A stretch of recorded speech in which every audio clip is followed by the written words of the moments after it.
I'm Jackie Pickering with Ion Sports Network, and today we are joined by Dan Lyle, the tournament director for the International Rugby Association, their USA7s organization, if I understand correctly.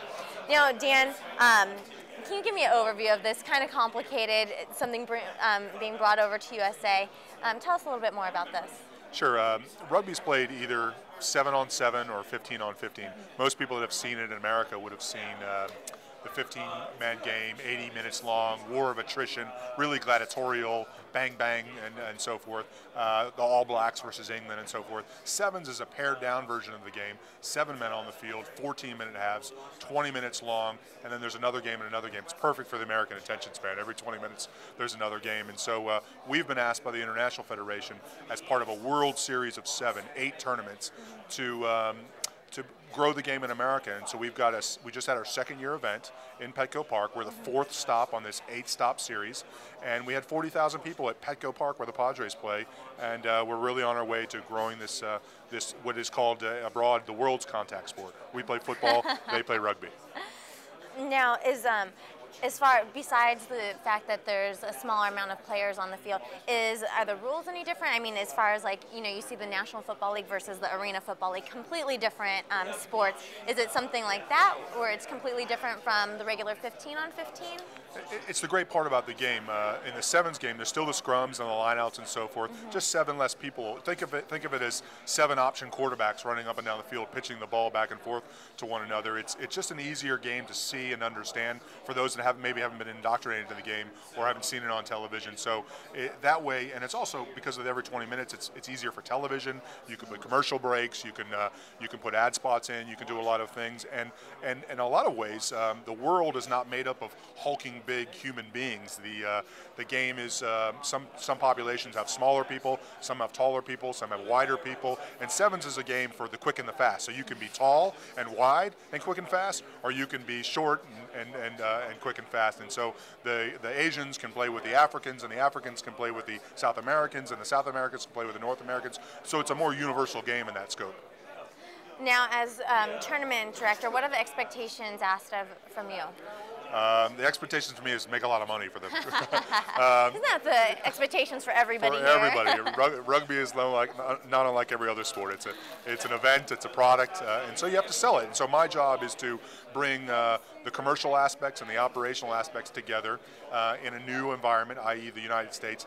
Rugby and the International Federation wants to penetrate the largest sports entertainment market in the world. It wants North America to take, Asia and North America are the frontiers for rugby, and so in San Diego, no pun, but it's a beachhead for rugby in America. You bring a professional sport on television, surrounded by media, bring celebrities and fun and kids, and we had a kids day and a YMCA program and all kinds of fun interactive things that really gets moms and dads to play the game. And one of the rumors that the biggest one everybody has is rugby is mud, blood, and beers, or it's a sport of that's too much physical contact. And what I would say is millions and millions of moms abroad allow their kids to play this sport, and so we're trying to introduce that aspect to people here in America, that it's a fun, interactive game for all shapes and sizes, for boys and girls, and you can play it from 5 years old up to 65 years old, and those are called the old boys or the old girls at that stage.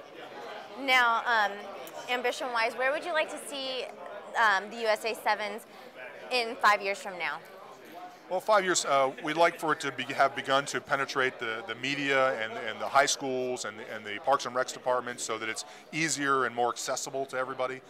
We'd also like it to be obviously a financial and sustainable product. American rugby and rugby abroad here in America has never had that opportunity to be sustainable, to have a yearly product to where people could come back and say, hey, there's the rugby reunion. Let's make San Diego and Southern California the rugby week, if you will, and all good things about the sport and of the events are on people's minds, and they're chasing out of the cold of New York and Calgary and England and so forth, and having a great time in San Diego. And therefore it becomes a proof of concept to sponsors and media that it is a viable sport for them to put their dollars behind, and it becomes a cyclical event.